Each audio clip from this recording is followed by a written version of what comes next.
Muy buenas tardes, estimados compañeros y compañeras. ¿Qué tal están? ¿Me escuchan? Buenas tardes, Lick. Buenas tardes, Lick. ¿Sí se escucha? Buenas tardes, licenciado. Eso quiere decir. Buenas tardes, doctor. Buenas tardes a todos, estimadísimo doctor. Ahí estamos a la orden. Eso me da la pauta de que hay un muy buen ánimo para estudiar hoy. Bien, otra cosa, disculpe, ¿se ve ahí en la computadora de ustedes que estoy grabando? Sí, Lick, se mira. Gracias. Bueno, ya hechas las verificaciones. ¿Será que me permite ya? Ay, qué pena. Compañera, ahí estamos. Perdón. Para servirle. Entonces, vamos a empezar a estudiar un rato. Le vamos a dar continuidad a la parte inicial del derecho de trabajo que estudiamos la semana pasada, ¿verdad? Fíjense que la semana pasada, pues, tuve un poquito de problemas con la energía eléctrica y con la señal, y pues la clase de la semana pasada está dividida en 3 videos. Está el video A, el video B y el video C. Entonces, pues ahí con la asesoría de Alvarito, mi hijo, pues logré ubicar los 3 videos y los completé. Entonces ya los tienen ustedes ahí a su disposición ahí en el Drive, ¿verdad? Que también las compañeras y compañeros me ayudaron a implementar para apoyarlos en todo lo que se pueda en el estudio que están realizando, ¿verdad? Bueno, entonces, esa sesión, pues, en esa sesión vimos la parte inicial y pues le vamos a dar continuidad, ¿verdad? Porque de eso se trata. Bueno, aparte de las recomendaciones que siempre les doy, pues algo muy importante es que cuando nos sentemos a estudiar todos los días, y el día domingo no, pues porque hay que descansar también, siempre debemos de ubicarnos en la temática general del curso, ¿verdad? Y en este caso, pues, un poco saturada, pero me parece que si estudiamos con paciencia esta diapositiva, podemos encontrar los temas más importantes y en el orden, ¿verdad? Entonces, siempre nos debemos de ubicar, no solo al momento de estudiar, sino que cuando nos estén evaluando. Pues, la semana pasada iniciamos las generalidades, que son muy importantes, ¿verdad? Y hoy pues vamos a solo dar una repasadita así rápida y vamos a entrar a los principios también, que creo que vamos a agotar, pero me interesa mucho el tema de los elementos personales, en donde aparecen los 2 grandes protagonistas del derecho de trabajo, que son el patrono y el trabajador, ¿verdad? Y hay que tener cuidado porque hay algunas variantes en cada una de estas instituciones con las que debemos de tener mucho cuidado. Y después ya el contrato de trabajo, unos institutos aislados que están dentro del derecho de trabajo, dentro de los cuales está la prescripción, la organización institucional y la parte procesal, ¿verdad? Entonces debemos de ir familiarizándonos con esta parte general hasta que la dominemos, Entonces debemos de tener también mucha confianza en lo que estamos haciendo, ¿verdad? Es como cuando vamos con un médico, con un abogado, le debemos de tener confianza, ¿verdad? Para que también haya una buena energía ahí, ¿verdad? Entonces, a este estudio que estamos realizando debemos de ponerle todo nuestro empeño y toda nuestra confianza en nosotros mismos, ¿verdad? Estaba enterando que hace como 2 días hubo colegiación en el Colegio de Abogados y ya van por el 33,300 algo, ¿verdad? Entonces su colegiado debe de estar ya cerca, ¿verdad? Y debe de pelear por eso, debe de esforzarse todos los días por eso. Bueno, entonces en la sesión anterior analizamos las generalidades, las denominaciones. Concluimos de que el derecho de trabajo es el nombre correcto de esta área según nuestro código de trabajo, ¿verdad? Entonces vimos el fundamento legal, también analizamos una definición que es la definición sencilla que nosotros hemos elaborado, pero con fundamento en el mismo Código de Trabajo, especialmente en el artículo 1, ¿verdad? Que es muy importante. El tema del contenido es la parte interna del derecho de trabajo, en donde están las dos primeras partes, que es el derecho individual y el derecho colectivo. Esta división del derecho de trabajo es importantísima, ¿verdad? Y después viene la división de cada una de estas partes respectivamente en individual y procesal. Entonces, este tema del contenido, por favor, pongámosle mucha atención, porque en el derecho de trabajo es muy importante ubicarnos si estamos en el derecho individual o si estamos en el derecho colectivo. Esto tiene implicaciones sustantivas y tiene implicaciones procesales, ¿verdad? Porque si es un conflicto individual, no vamos a promover un proceso colectivo. Y si es un proceso colectivo, no vamos a iniciar un proceso individual, ¿verdad? Entonces, estos conceptos nos dan toda esa base para tener una práctica profesional lo más adecuada posible, ¿verdad? Lógicamente uno con el ejercicio profesional va puliendo, ¿verdad? Esos conocimientos prácticos, pero lo conceptual es muy importante. Bueno, hemos hablado mucho de los antecedentes y les envié unas diapositivas en donde hay un consolidado de los antecedentes del Código de Trabajo, ¿verdad? Entonces, por favor, siempre revisen toda la información que llegue a sus manos. No importa los autores o quién lo haya hecho, y con mayor razón, si no sabemos quién lo hizo, por favor, revisemos, confrontemos la información. Entonces, les envié unas diapositivas que después corregí. Al final, pues, quedaron ya corregidas, pero lo que me interesa es que veamos en el Código de Trabajo sucede un fenómeno especial. El tema de cuántos códigos de trabajo ha tenido Guatemala es un tanto complicado. Entonces, usted debe de tener el fundamento claro para poder defender su respuesta, ¿verdad? Solo para repasar rápido este pequeño tema, creo que Guatemala ha tenido dos códigos de trabajo, ¿verdad? El de 1926, que se le llamó Ley de Trabajo, y el actual, que es de 1947, que es el Código de Trabajo, que está en el decreto 330 del Congreso de la República, que entró en vigencia el 1 de mayo en conmemoración al Día del Trabajador, ¿verdad? El 1 de mayo de 1947. Entonces, en relación a este tema, hay algunos fantasmas, ¿verdad? Por ejemplo, el Código Civil de Justo Rufino Barrios, el primer Código Civil que tuvo Guatemala, reguló el contrato de trabajo. Eso quiere decir que el contrato de trabajo, pues, estaba regulado como contrato civil. Entonces, no podemos hablar de un código de trabajo, una ley de trabajo. Posteriormente, se emitió una ley de trabajadores. Esta ley de trabajadores tampoco se considera como un código de trabajo, toda vez que estaba dirigido únicamente al trabajo agrícola. No era una ley para todos los trabajadores. Entonces, la doctrina considera que no se le debe tomar en cuenta como un código de trabajo propiamente dicho. Bueno, en otro sentido, también debemos de tomar en cuenta que el decreto 1441 del Congreso de la República fue una reforma al Código de Trabajo de 1947. Entonces, normalmente, cuando nosotros revisamos el Código de Trabajo, leemos y dice Código de Trabajo, decreto 1441.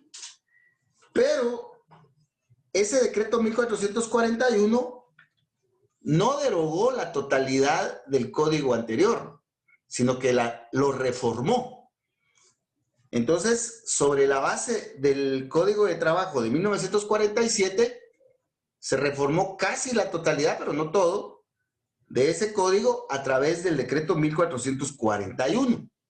Entonces, eso, pues, formalmente deja como Código de Trabajo el decreto 330 de 1947. Lo que sucede es de que el decreto 1441 fue una reforma casi total del Código de Trabajo, pero no lo derogó o no lo abrogó en su totalidad, ¿verdad? Es como el fenómeno que sucede actualmente con la Ley de Migración y el Código de Migración. Tenemos el Código de Migración, vamos a suponer que tiene 100 artículos. Y vino el Código de Migración y lo reformó en 98. Entonces, no es que se haya derogado totalmente la ley de migración, sino que el Código de Migración lo reformó casi todo, pero no lo derogó. Entonces, en mi opinión, ahí tenemos dos leyes todavía y creemos que la ley de migración ya está derogada totalmente y no es así. Entonces, por favor, analicémoslo nosotros, hagamos nosotros el análisis y saquemos nuestras conclusiones para empezar a tener ya criterios jurídicos propios, ¿verdad? Recuérdense de que vamos a ser abogados y ante los tribunales vamos a defender nuestras propias interpretaciones sobre el caso. Entonces, empecemos ya a manejar nuestro criterio propio y a tener esa convicción de que lo que nosotros estamos diciendo es lo correcto, ¿verdad? Siempre con fundamento. Entonces, lo que quería era hacerles esta aclaración para que, pues, ustedes pudieran tener elementos de análisis y puedan también sacar sus propias conclusiones, ¿verdad? Fíjense que a veces, estudiando el examen técnico profesional, uno quisiera tener respuestas directas, ¿verdad? Así como en los exámenes normales. Ah, pero es que el IC siempre no nos dice exactamente qué nos van a preguntar.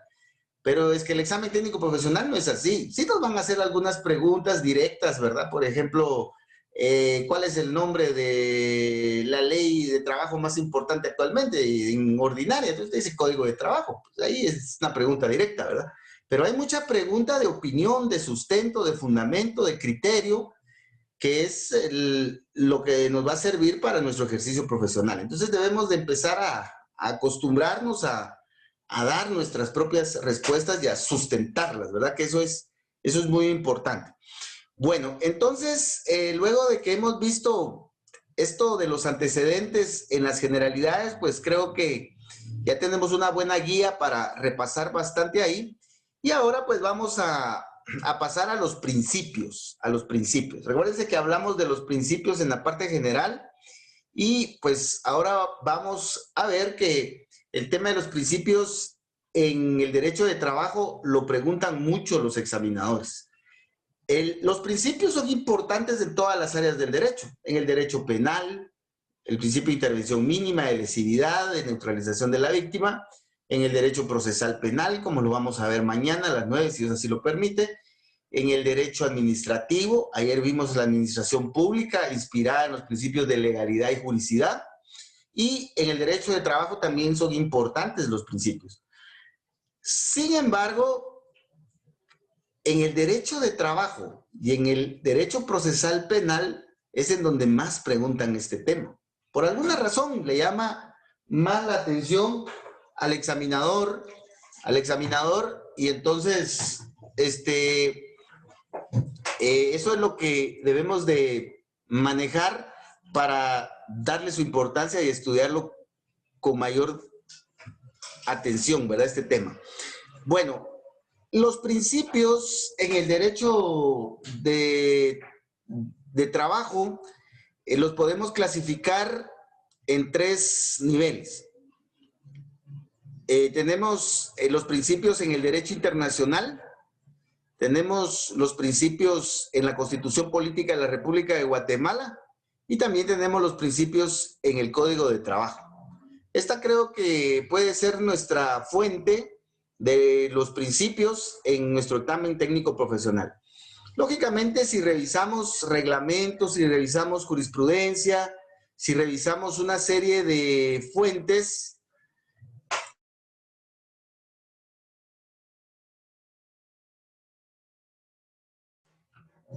vamos a encontrar otras fuentes, ¿verdad? Pero estas que estamos mencionando aquí, creo que nos ayudan bastante para empezar a estudiar este tema. Algo que también debemos de enfatizar en este esquema general es que en el derecho internacional encontramos dos categorías de tratados o de convenios. Tenemos los convenios en materia de derechos humanos que, pues, su evolución y estudio, sobre todo en la jurisprudencia, como que han hecho un bloque y se les estudia por aparte. Y tenemos el otro bloque, que es el de los tratados y convenios que se emiten a raíz de la función que ejerce la Organización Internacional del Trabajo. Entonces, en materia de derecho internacional y en materia de principios, en el derecho de trabajo encontramos los tratados y los convenios internacionales y los tratados y convenios de OIT. Bueno, entonces, por favor, aquí con eso pretendemos agotar este temita que está por acá. Pero esto es mucho más específico, ¿verdad? Esto es mucho más específico. Entonces, para el efecto, les preparé unas diapositivas y un pequeño cuadro comparativo para que tengamos una guía más específica de estudio, ¿verdad? Bueno, aquí en esta diapositiva están las ideas que les acabo de dar. El derecho internacional, encontramos los tratados y los convenios en materia de derechos humanos que regulan el tema de trabajo y los tratados de la OIT, así como la Constitución Política y el Código de Trabajo en las características ideológicas. Antes de pasar a los detalles, quiero que observemos que el tema del derecho de trabajo es un tema de derechos humanos. Es un tema de derechos humanos. Es un tema constitucional y es un tema ordinario. O sea que atraviesa toda la parte superior de la jerarquía normativa. Entonces, los derechos humanos reconocen al salario mínimo, a la jornada limitada de trabajo como derechos humanos. Entonces, muchos de los derechos más importantes dentro del derecho de trabajo son derechos humanos, pero aparte son derechos constitucionales y aparte son derechos ordinarios, ¿verdad? Entonces, veamos cómo el derecho de trabajo ha ocupado ese espacio, ¿verdad?, en la jerarquía alta de la estructura normativa. Para no ser muy repetitivo y entrar a otra dinámica de análisis, en este cuadrito que les preparé, lo que pretendo es priorizar los derechos que en materia de trabajo regula la Constitución Política. Priorizar esos derechos. Entonces, por ejemplo, en el artículo 101 tenemos el derecho al trabajo, es decir, que todos tenemos derecho a optar a un trabajo, ¿verdad? También se regula el derecho de trabajo como una obligación social. Aquí tenemos el fenómeno del derecho-obligación, ¿verdad? Que es una teoría muy extensa que se ha tejido en la filosofía del derecho y también en la teoría general del derecho, que no vamos a entrar a ver porque son cuestiones muy complicadas y hasta filosóficas que ustedes van a encontrar más adelante en sus posgrados. Pero el derecho de trabajo tiene esa dicotomía, ¿verdad? El derecho de trabajo como derecho y como obligación. También tenemos que el derecho de trabajo se inspira en el principio de justicia social, porque los trabajadores somos los más, ¿verdad? Bueno, también tenemos los derechos laborales mínimos. Aquí los tenemos en el 102, ¿verdad? Y tenemos el derecho a la libre elección, a la libre elección de condiciones de trabajo, al trabajo equitativamente remunerado, igualdad de salario, pago en moneda de curso legal, inembargabilidad del salario, fijación periódica del salario, jornada ordinaria, jornada extraordinaria, de lo que le llamamos horas extras, ¿verdad? Y no es, el nombre correcto no son horas extras, ¿verdad? Hay muchas palabritas ahí ordinarias con las cuales debemos de tener mucho cuidado en el examen. Porque recuérdese que es un examen técnico profesional, en donde el examinador nos va a estar evaluando nuestra técnica para pronunciar las palabras, los nombres, los conceptos, ¿verdad?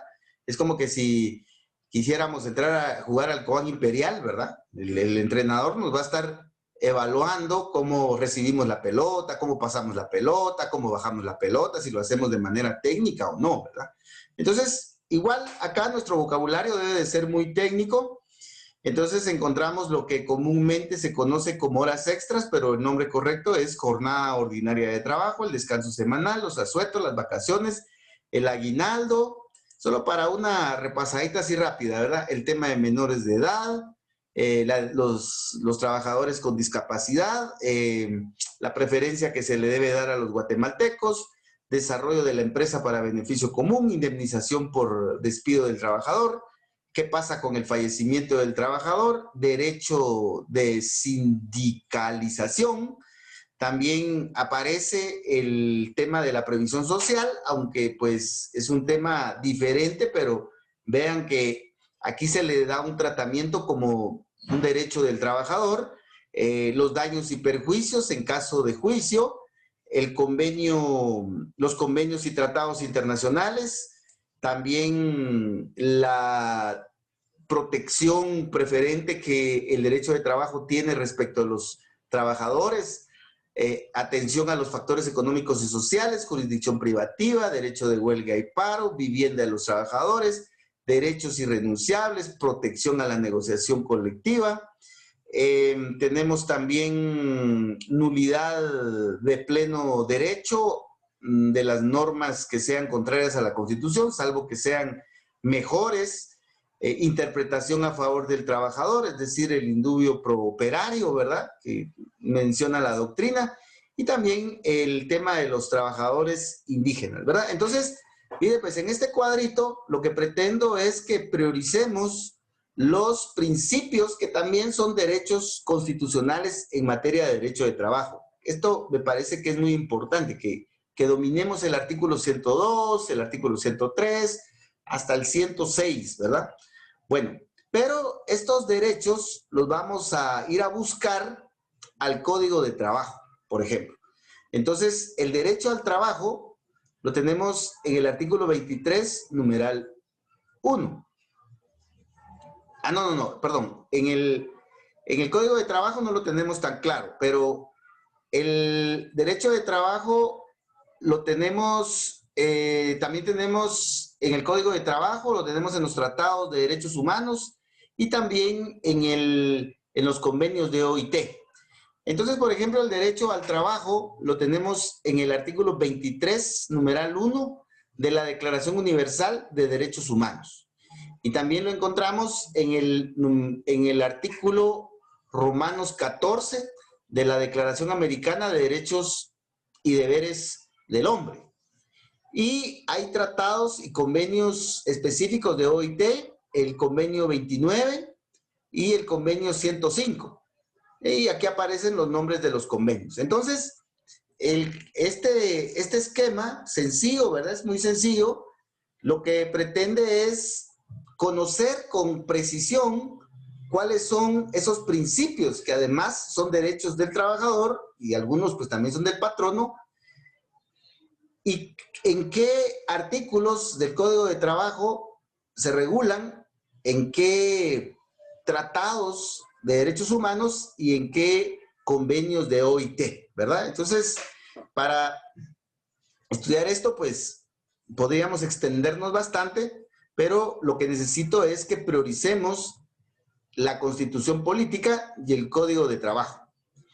Conforme desarrollemos los diferentes temas, vamos a ir encontrando nuevamente estos principios y estos derechos. Por ejemplo, el tema del salario. Se lo vamos a estudiar cuando veamos el sueldo salario en el contrato individual de trabajo.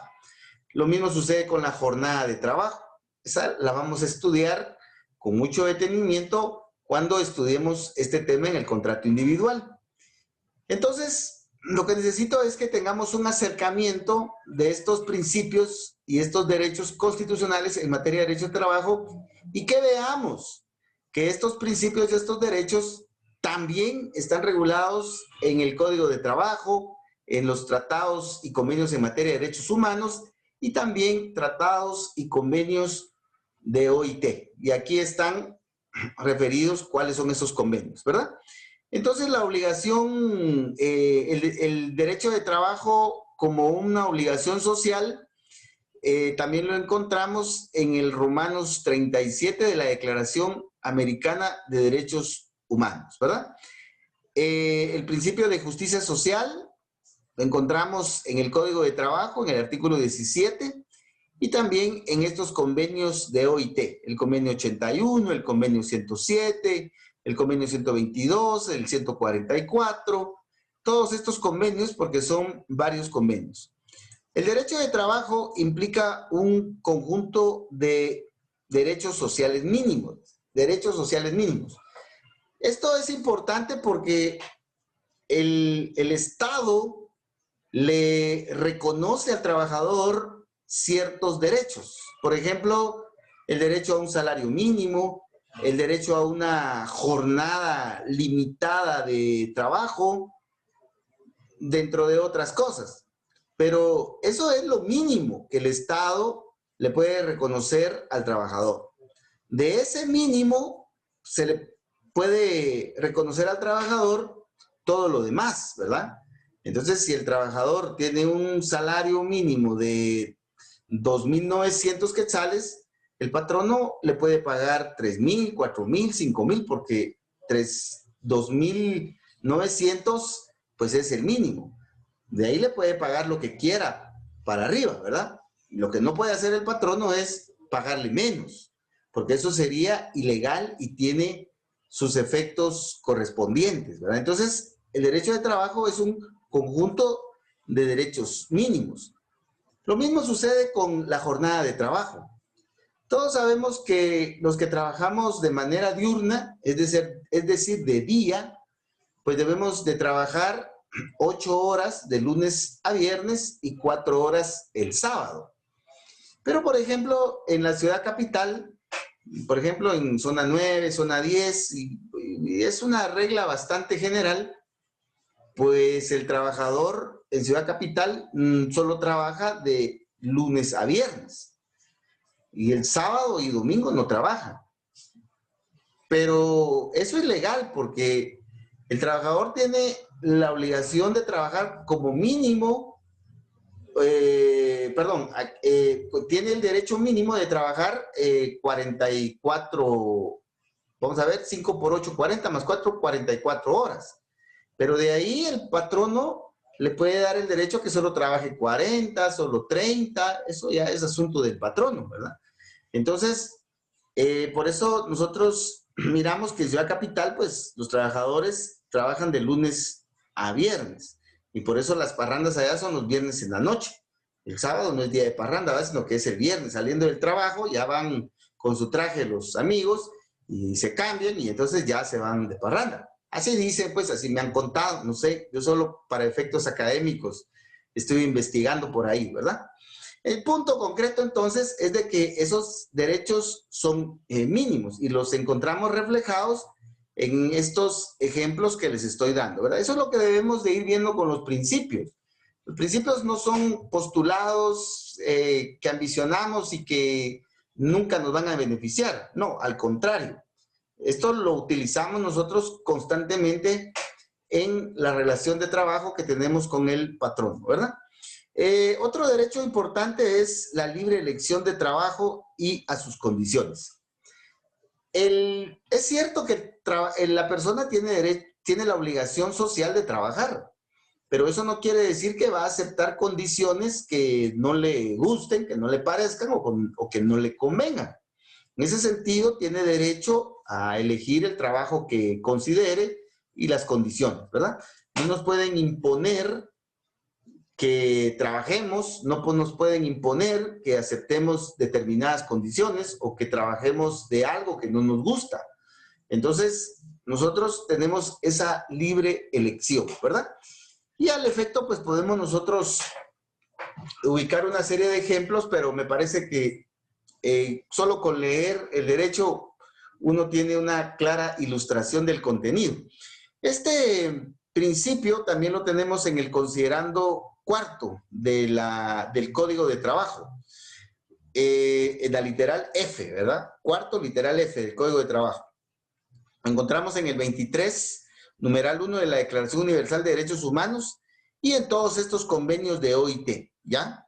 Bueno, aparte de eso, pues tenemos que todo lo relacionado al salario, ¿verdad? Todo lo relacionado al salario, tenemos derechos mínimos, que el trabajador que trabaja tiene derecho a un salario justo, ¿ya? Eso está en este artículo de la Constitución, en el 89, segundo párrafo del Código de Trabajo, y el 23, numeral 3 de la Declaración Universal de Derechos Humanos. Y en todos estos convenios de OIT que aparecen por acá. Bueno, también tenemos la igualdad del salario, lo tenemos aquí en la Constitución, y lo tenemos también en el Código de Trabajo, en el artículo 89, numeral tercer párrafo, en el artículo 23, numeral segundo, y en los convenios de OIT. Entonces, por favor, aquí sí debemos de tener paciencia, ¿verdad? Debemos de tener paciencia e ir repasando esto con mucha atención para ir fijando las ideas para que cuando ya veamos estos temas nos recordemos de que esto está en la Constitución y regresemos a este cuadrito, ¿verdad? El pago en moneda de curso legal es un derecho constitucional, es un derecho que está en el Código de Trabajo, en el artículo 90, y también en el convenio 95 sobre la protección del salario. Se acostumbra por parte de muchos patronos muchas veces pagarle al trabajador con un cheque. Entonces, el trabajador tiene derecho a decirle al patrono, mire, disculpe, yo no acepto el cheque. Yo lo que quiero es el efectivo. Porque fíjese que usted me va a dar el cheque, yo tengo que ir a hacer cola allá a la Bolívar, y la Bolívar tiene 5 cuadras de cola, y pues voy a perder toda mi tarde del sábado ahí, yo necesito estar con mi familia. Así que yo necesito el dinero en efectivo. Entonces, el trabajador tiene derecho a recibir su salario en moneda de curso legal, ¿ya? Ahora, si él quiere, pues acepta el cheque o acepta el depósito en el banco. Pero el patrono tiene la obligación de pagarle en moneda de curso legal. Bueno, ahí hay muchas cosas que vamos a ver, pero solo para que vayamos afinando algunas ideas con estos principios, ¿verdad? Inembargabilidad del salario hasta cierto porcentaje, porque hay otro porcentaje que sí se puede embargar y hay algunos salarios o algunos instrumentos que no se pueden embargar, porque entonces se deja al trabajador sin nada, sin poder producir, y eso no es conveniente ni para el trabajador ni para el acreedor que le esté embargando, ¿verdad? Entonces, hay ciertos límites a la embargabilidad del salario que vamos a ver.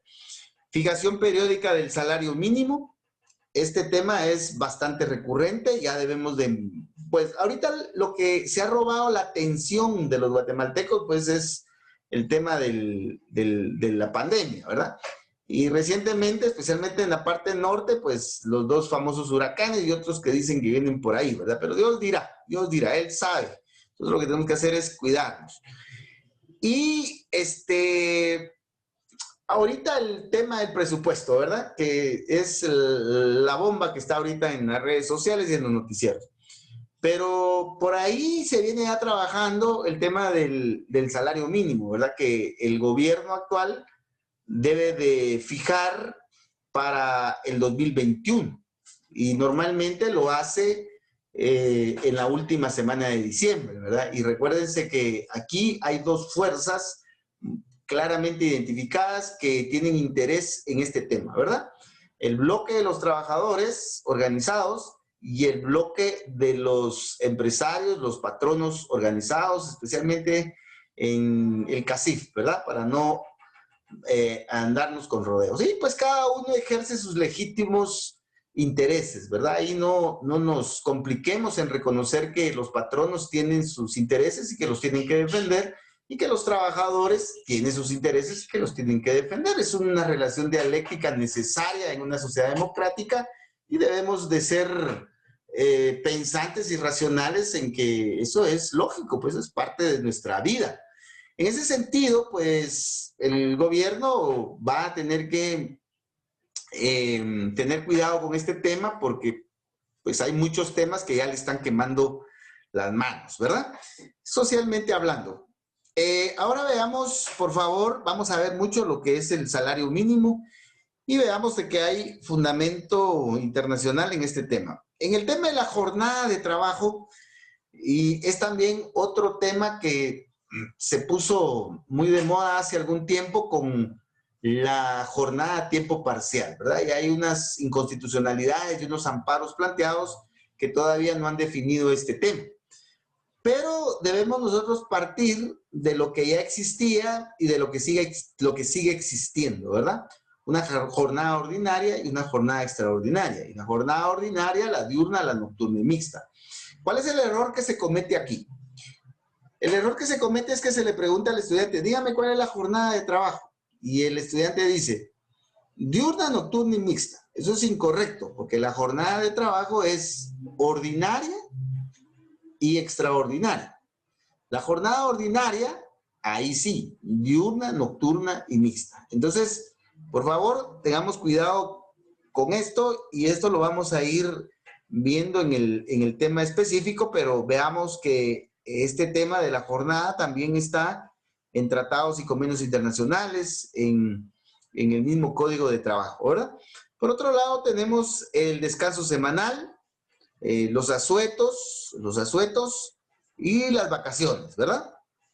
Bueno, sabemos que las vacaciones, pues, implican un periodo de 15 días hábiles, pero eso es como mínimo. A eso no alcanza usted. Entonces el patrono puede darle más días, puede darle 15, puede darle 20, 25, 30. Eso ya depende de lo que el patrono considere que es oportuno, ¿verdad? El tema del aguinaldo también está regulado en la Constitución Política y lo tenemos en los decretos que están señalados aquí en el cuadrito, ¿verdad? El tema de la mujer trabajadora. Debemos de recordar de que la mujer trabajadora tiene una protección especial por la situación de vulnerabilidad muchas veces que presenta, ¿verdad? En primer lugar, se presenta al machismo, ¿verdad? Al machismo. Y el derecho de trabajo trata de protegerla de ese fenómeno, ¿verdad? Que históricamente le ha hecho mucho mal. Pero también se enfrenta a otros temas muy propios de su naturaleza, como lo es el embarazo, ¿verdad? Y entonces ahí hay algunos derechos propios de las mujeres para el pre y postnatal, el periodo de lactancia y otros relacionados con el tema de la maternidad. Entonces, ahí hay varias cosas que debemos de comparar entre la Constitución Política, los convenios y tratados internacionales y el Código de Trabajo. Veamos, por favor, menores de edad también. Aquí tenemos cuestiones muy puntuales en cuanto a que si los menores de edad pueden trabajar o no y bajo qué condiciones y qué menores de edad definitivamente no pueden trabajar. Entonces, recuérdense que este tema ha estado mucho en la atención de la prensa por la explotación de los menores de edad en el conocido trabajo infantil. Entonces, al examinador le puede llamar la atención este tema y esto lo vamos a desarrollar de una manera muy puntual, ¿verdad? Un tema que ha estado bastante abandonado es el tema de los trabajadores discapacitados. Hay muy poco realmente en el Código de Trabajo. Aquí la Constitución Política lo menciona, pero de ahí no hay mayor desarrollo. Yo creo que así como hay régimen especial para la mujer, para los menores de edad, para el trabajo agrícola, debe de existir un apartado especial para los trabajadores discapacitados, ¿verdad? Este podría ser tema de tesis para ustedes. Hay algunos compañeros que se han dedicado a este tema desde lo jurídico, trabajando su tesis.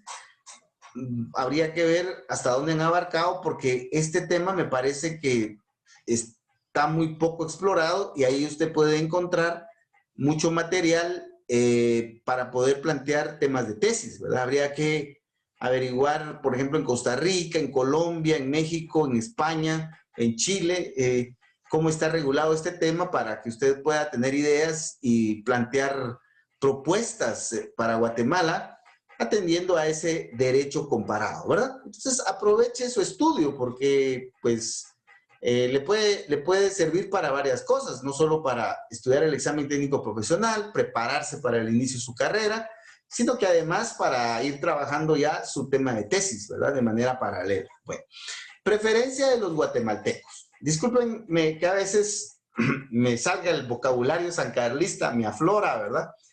Pero realmente me aguanto mucho para no hablar así como sancarlista, ¿verdad? Pero a veces sí, ya no puedo detenerme y hablo, ¿verdad?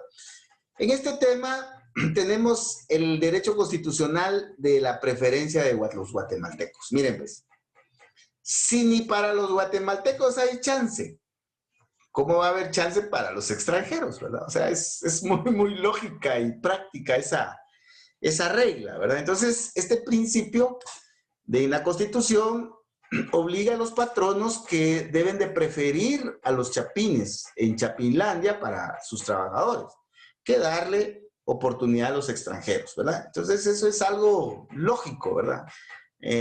Muchos, pues, no estuvimos o no estuvieron de acuerdo con el actual presidente de los Estados Unidos, pero a veces sí hay que ser muy nacionalistas, ¿verdad? Porque, pues, estamos en Guatemala y los primeros que debemos de optar a los trabajos somos los guatemaltecos, ¿verdad? No sé si alguno de ustedes es extranjero o pues tiene una relación muy directa con algún extranjero, pero la Constitución así lo dice, ¿verdad?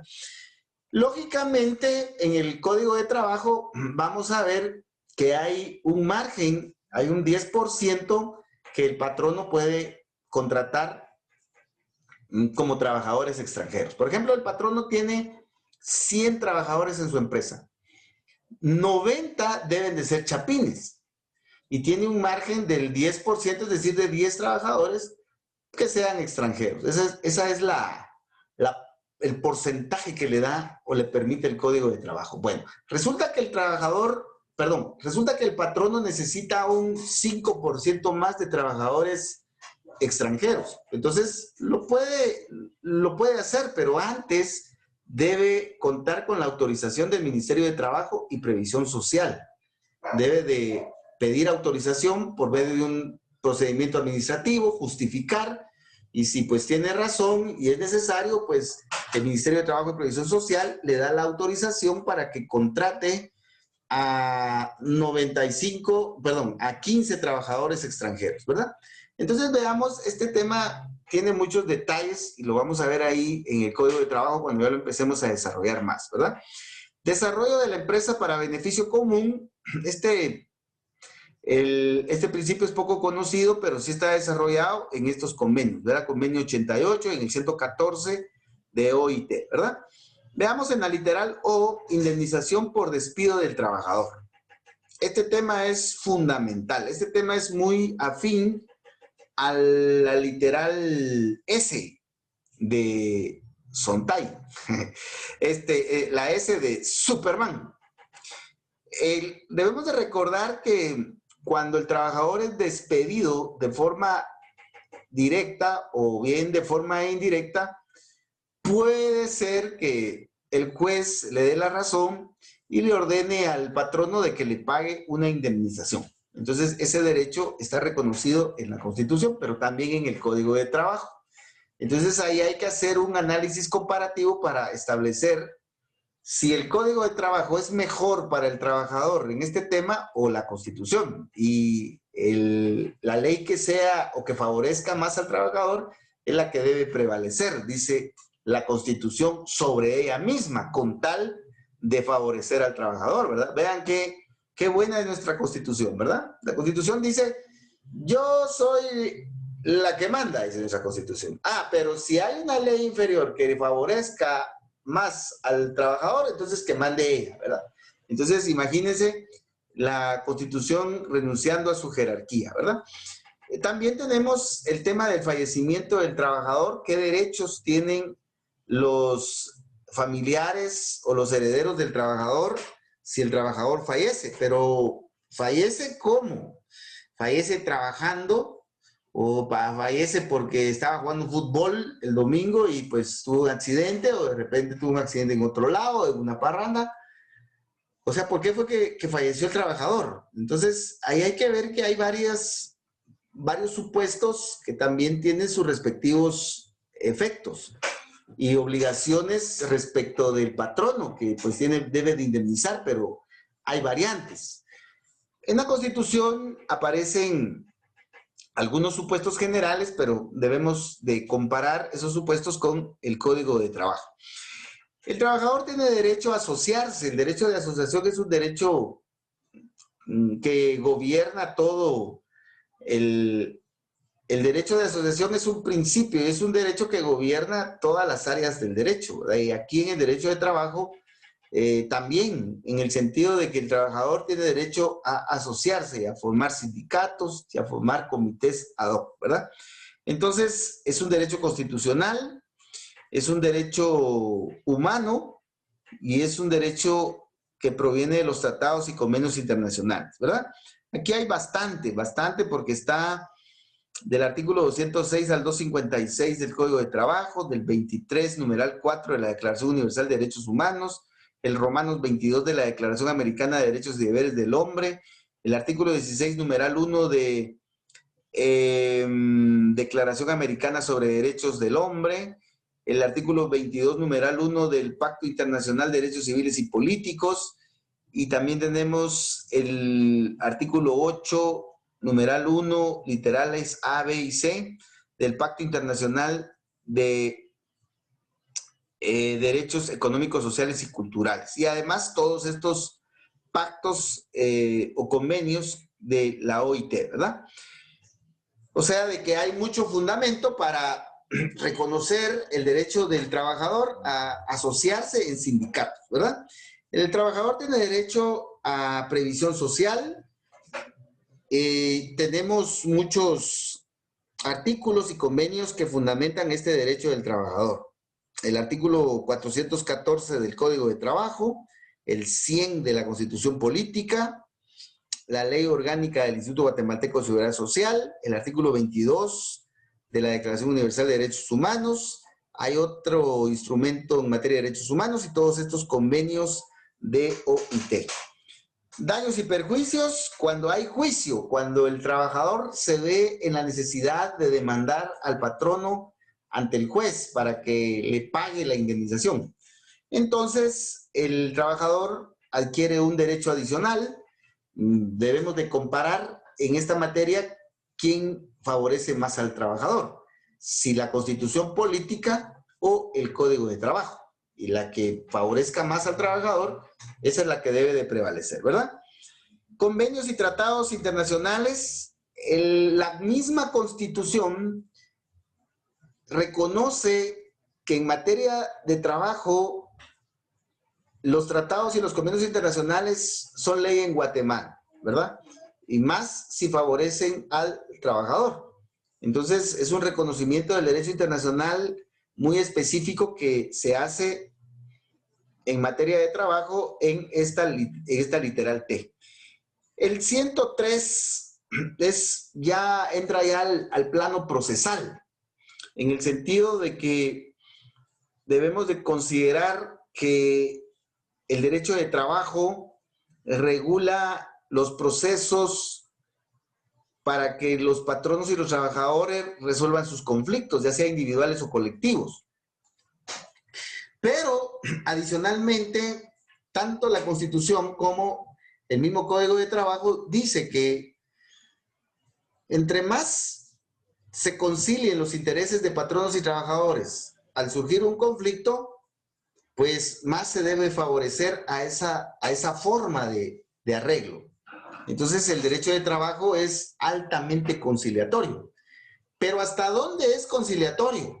De tal manera que no implique la renuncia del trabajador a sus derechos mínimos. Entonces, ese ha sido el problema, ¿verdad?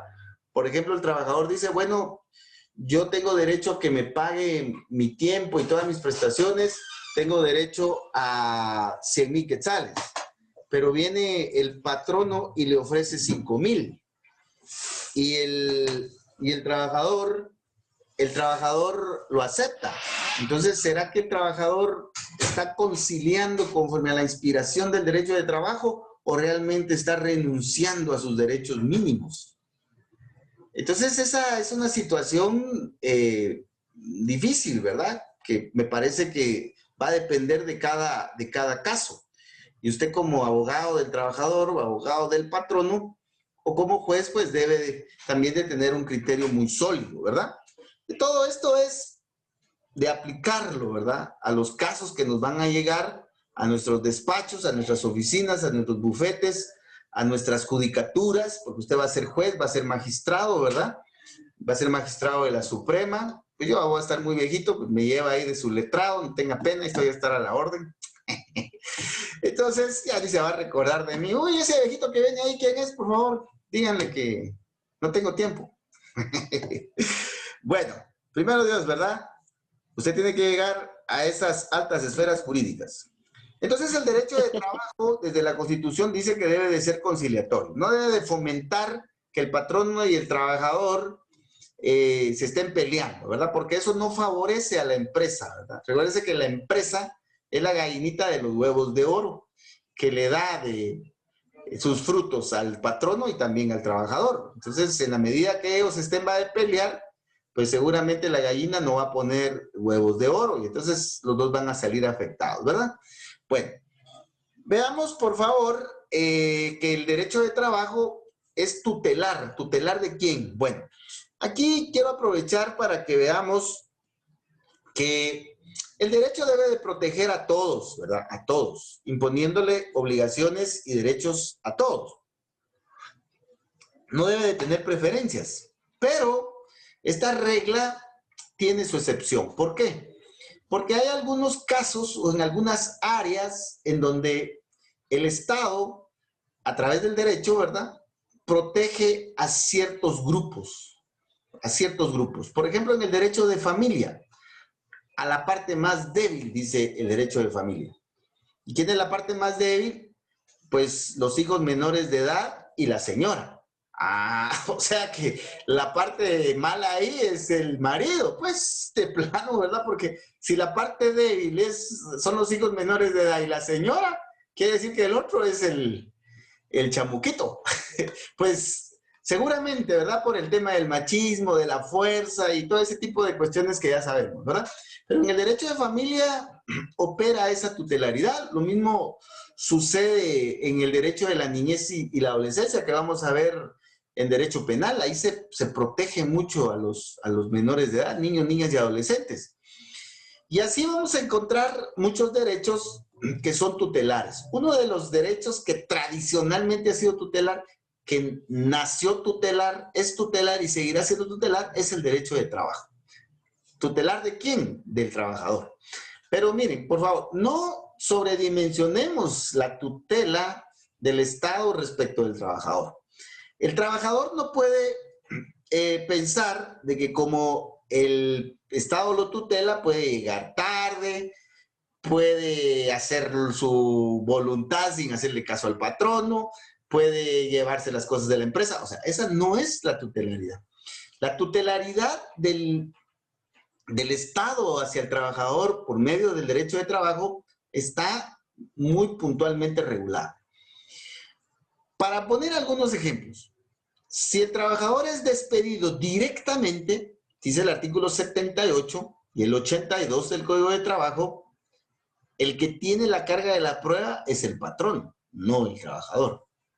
Entonces, esa es una manifestación de tutela, porque el trabajador no tiene las condiciones y el contexto para producir prueba. El que tiene todas las posibilidades de producir prueba es el patrono. Entonces, por eso, en este tipo de casos, el artículo 78 y 82 del Código de Trabajo y el 80 también, le trasladan la carga probatoria al patrón. Entonces, esa es una forma de tutela. Veamos otro ejemplo. En el caso de la prueba del contrato individual por escrito. ¿Quién debe de probar el contrato por escrito? El patrón. Y si el patrón no prueba el contrato de trabajo por escrito, se va a presumir que el trabajador dice la verdad. Obviamente, esta presunción admite prueba en contrario.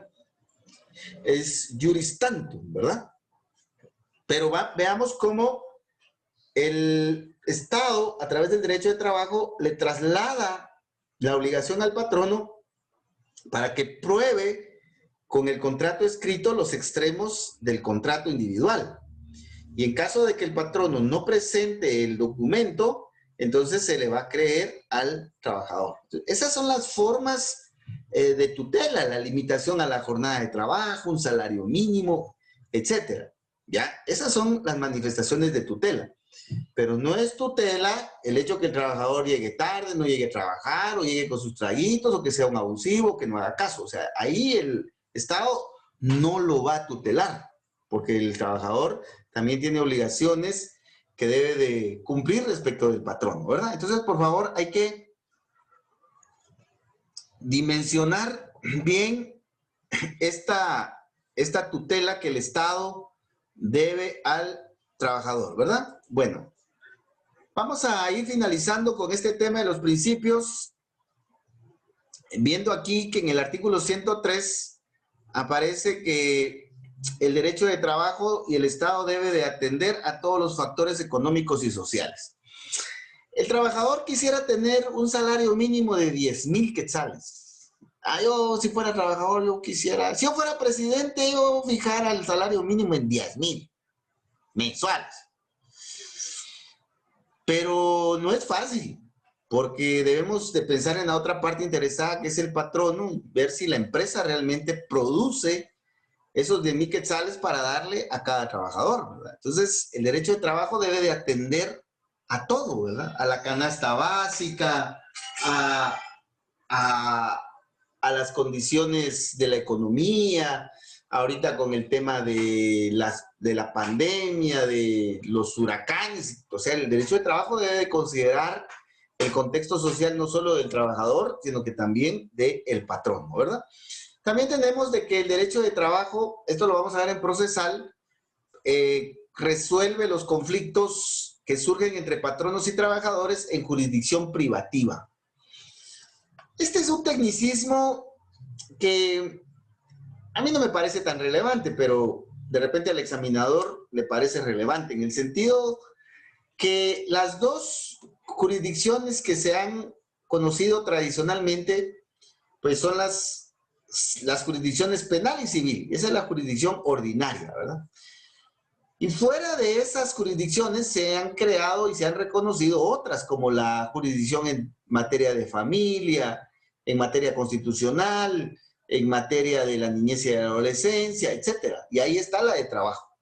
Y en este caso, el artículo 283 del Código de Trabajo y el 103 de la Constitución Política nos dice claramente que la jurisdicción o la facultad para resolver conflictos en materia de trabajo no es una facultad de los jueces civiles ni de los jueces penales, sino que deben de ser jueces especializados, ¿verdad? En este caso, en materia de trabajo.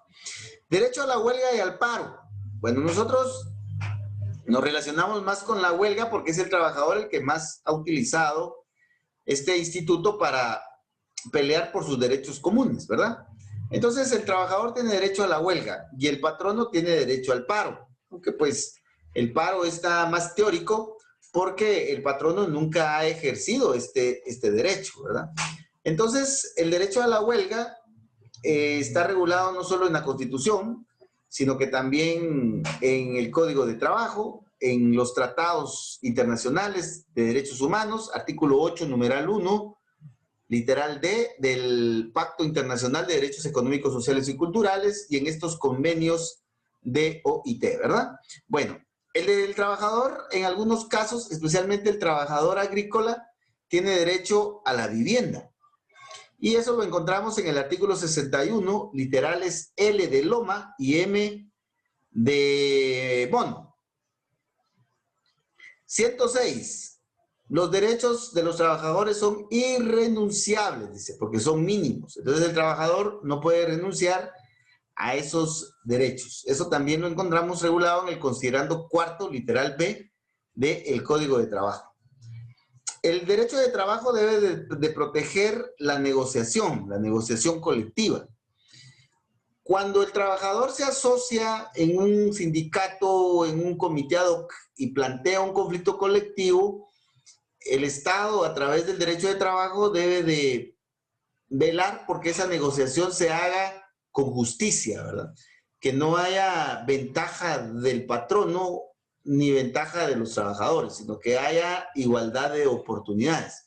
De tal manera que la discusión sea democrática, que sea justa, para encontrar la mejor solución al conflicto, ¿verdad?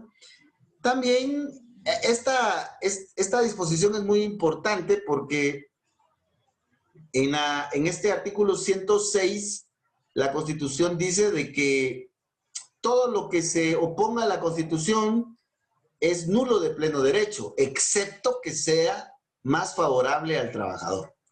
Entonces aquí tenemos un ejemplo muy claro, ¿verdad? En la Constitución política, en el tema de la maternidad, nos indica que las señoras embarazadas, para su pre y para su postnatal, pues van a tener un número determinado de días, ¿verdad? Ese es un ejemplo muy claro, ¿verdad?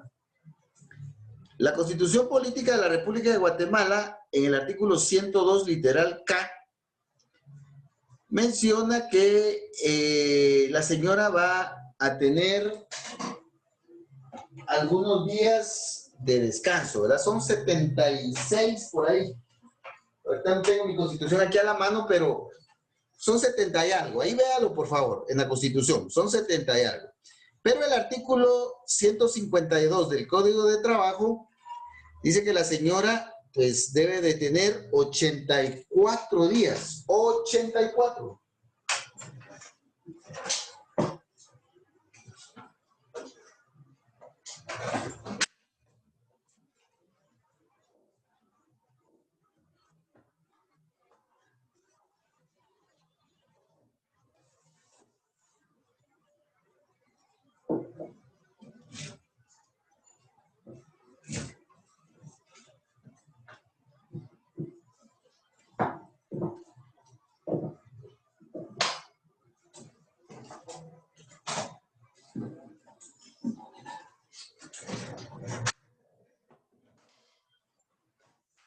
Entonces, por favor, veamos en nuestra Constitución. Este es un ejemplo muy claro. Este es un ejemplo muy claro. En la Constitución, en el artículo 102, literal K, de kilo, de Kiko, dice que la mujer debe de tener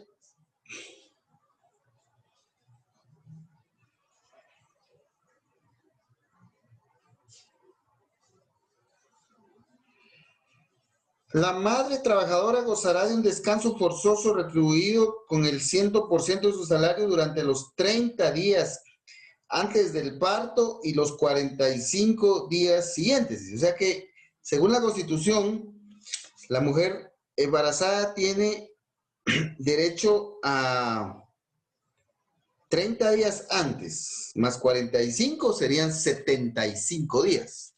Según la Constitución, 75. Y el Código de Trabajo, en el artículo 152, dice que la mujer tiene derecho a 84. O sea que el Código de Trabajo por 9 días es más favorable a la mujer. Bueno, entonces si sometemos, aquí hay una antinomia. Es una antinomia porque la Constitución dice 75 días y el Código de Trabajo regula 84. Aquí hay una antinomia, ¿verdad?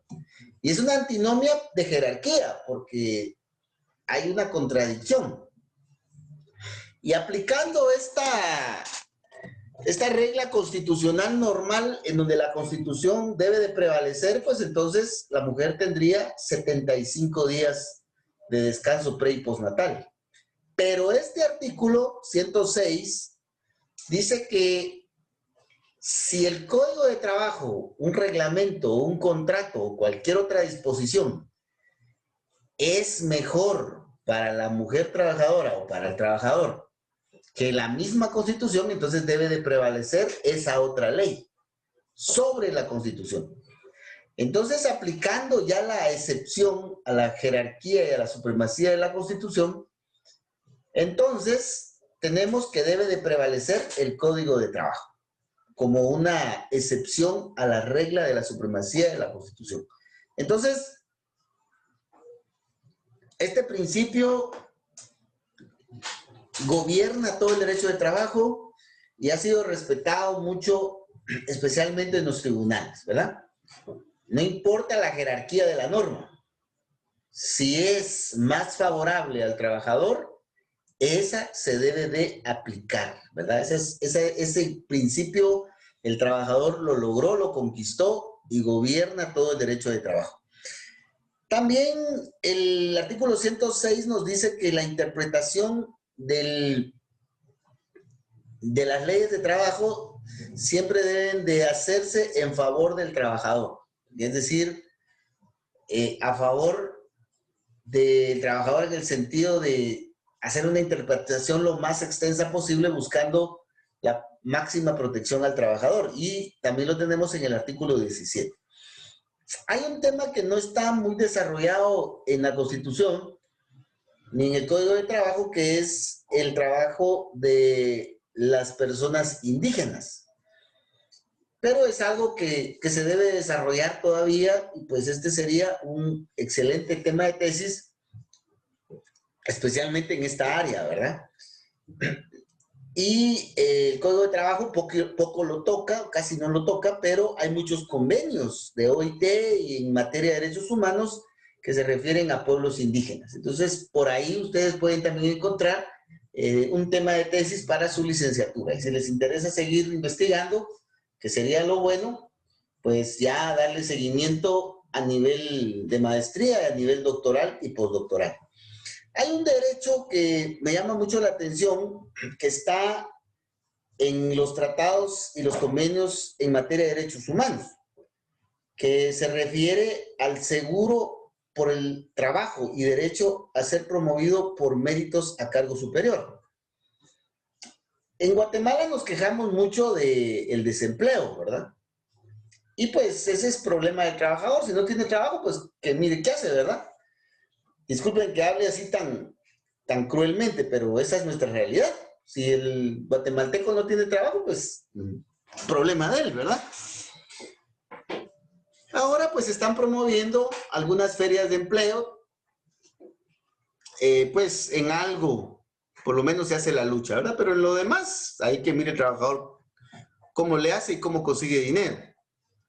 Pero es un derecho humano a que el trabajador, el ciudadano que no tenga trabajo, pues tenga derecho a un seguro, al seguro del desempleo. Ese es un derecho humano. Me parece que se observó un poco ahorita durante la pandemia, con todos los subsidios que el Estado inyectó a los trabajadores que fueron despedidos de las diferentes empresas en donde trabajaban. Ahí me parece que se respetó un poco este derecho humano, pero ese derecho humano debe de ser constante en cualquier época, ¿verdad? Es algo que también se puede trabajar mucho desde los derechos humanos y desde el derecho comparado, ¿verdad? Entonces se me ocurre un tema de tesis, por ejemplo, derecho humano del derecho humano al seguro por desempleo en Guatemala. Se me ocurre, ¿verdad? Ahorita aquí, con la presión que tengo de estos 23 estudiosos del derecho que están en sintonía de esta señal, pues me estoy pensando un título así más o menos, ¿verdad? Pero habría que pulirlo, pero podríamos pensar en el derecho humano al seguro por desempleo en Guatemala, por darle un título a esa tesis, ¿verdad? Y buscar en el derecho comparado ejemplos de cómo se ha desarrollado este derecho, y usted plantea la necesidad de desarrollar este derecho en Guatemala, ¿verdad? Bueno, ahí hay un tema de tesis, ¿verdad? También tenemos otro derecho, aquí abajo tenemos otro derecho, del derecho a ser promovido por méritos a cargo superior. Muchas veces en las empresas privadas se nombran a los familiares o a los allegados o a los amigos en puestos superiores, ¿verdad? Cuando hay un trabajador que ya lleva años y tiene los méritos para tener esa oportunidad, y sin embargo no se le da. Hay un derecho humano que se refiere a que el trabajador tiene el derecho y el patrón en la obligación de darle a la oportunidad al trabajador que tenga los méritos, ¿verdad? Entonces son derechos que todavía hay que promover y desarrollar en Guatemala, pero debemos de empezar la cruzada en algún momento, ¿verdad? Y la academia, pues, puede ser un primer momento. Bueno, entonces, por favor, así rápido, hemos estudiado un poco lo referido a los principios constitucionales y a los derechos constitucionales que inspiran al derecho de trabajo en Guatemala. Pero no solo eso hay que hacer, sino que hay que comparar esos principios y esos derechos con estas otras leyes y buscar qué ley o qué norma le favorece más al trabajador. Y entonces la que más le favorezca, esa es la que se debe de aplicar y es la que se debe de respetar. Algo que me interesa, por favor, que veamos, aunque pues vamos a ir regresando a este cuadrito más adelante, por ejemplo, cuando hablemos del salario, vamos a regresar aquí al tema del salario. Cuando hablemos de la jornada de trabajo, vamos a regresar a estos artículos. Entonces, por favor, siempre tenga presente este cuadrito, ¿verdad? Para finalizar con este tema de los principios, porque aquí nos podemos pasar mucho tiempo. De hecho, se reciben cursos semestrales en el posgrado de Derecho de Trabajo en relación a los principios, porque este tema es muy extenso. Pero con lo que quiero cerrar este tema de los principios, porque lo preguntan también mucho en el examen técnico profesional, es en los principios del derecho de trabajo que están en la parte de los considerandos del Código de Trabajo. Veamos, por favor, el tercer considerando. Ahí se regula las características ideológicas. Las características ideológicas. Bueno, estas características ideológicas son los principios que inspiran al derecho de trabajo. Entonces, por favor, si el examinador le pregunta, dígame cuáles son los principios que inspiran al derecho de trabajo según el Código de Trabajo, entonces usted le menciona estos. O si le dice, dígame cuáles son las características ideológicas en el Código de Trabajo, pues aquí están en el considerando 3 y 4, ¿verdad? Son los principios propios del derecho de trabajo. Y aquí tenemos los principios y tenemos las definiciones, ¿verdad? Aquí nos define qué es el derecho, que el derecho de trabajo es tutelar de los trabajadores, pues trata de compensar la desigualdad económica de estos con el patrón, ¿verdad? Otorgándoles una protección preferente, pero ya vimos que esa protección no se debe de malinterpretar, ¿verdad? También otro principio es de que el derecho de trabajo constituye un conjunto de garantías mínimas. Entonces, por favor, anote ahí en su Código de Trabajo y en su Constitución los artículos que se refieren a este tema. Debe de hacer mutuas referencias. De ahí vamos a encontrar, por favor, otras características ideológicas como que el derecho de trabajo es necesario, es imperativo. Ahí están las definiciones y pues para ir avanzando vamos a obviarlas porque son bastante explicativas, ¿verdad? El derecho de trabajo es realista, es objetivo. También el derecho de trabajo es de derecho público y también el derecho de trabajo es hondamente democrático. Ahora, esto está en coherencia con lo que establece el artículo 140 de la Constitución Política porque somos un país democrático. Y más adelante vamos a ver cómo el tema de la decisión de la mayoría se debe de respetar en el sindicato, en los comités ad hoc, porque la democracia debe de imperar en el derecho de trabajo. En el siguiente considerando, en el considerando número 5, encontramos también otros principios. En cuanto a que las normas procesales deben de ser claras, sencillas, pero dice normas procesales. Entonces, estos principios ya son del derecho de trabajo individual y colectivo procesal, que vamos a encontrar más adelante. Y en todo el contenido del derecho de trabajo vamos a encontrar algunos principios. Veamos el artículo 207 del Código de Trabajo. Ahí dice, los sindicatos, dice, se deben de regir siempre por los principios democráticos, de respeto de la voluntad de las mayorías, el voto secreto y un voto por personas. Es decir que estos principios son los que gobiernan en el más alto nivel. Y hay principios de las diferentes áreas del derecho de trabajo que también gobiernan en la parte que les corresponde, ¿verdad? Entonces, por favor, en el tema de los principios, nos podemos apoyar de este cuadro comparando la Constitución y el Código de Trabajo y estableciendo qué ley es más favorable al trabajador y esa es la que debe de prevalecer. Y aparte, haga usted referencias en la Constitución, ve el artículo tal del Código de Trabajo y en el Código de Trabajo ve el artículo tal de la Constitución Política. Y ahí va a ir avanzando y se va a dar cuenta que va a ser un trabajo, va a ser un estudio dinámico, va a ser un estudio efectivo y va a pasar el tiempo y usted no lo va a sentir, ¿verdad? O sea, debe de cambiar de dinámica de estudio, ¿verdad? Porque si está solo leyendo sentado, sin escribir, le va a dar sueño, se agota después de todo un día de trabajo, una semana de trabajo, pues es lógico que uno se canse. Entonces cambie de dinámica, ¿verdad? Escriba, maneje sus leyes, léala, lea en voz alta, grabe, véase en un espejo, explíquese usted mismo.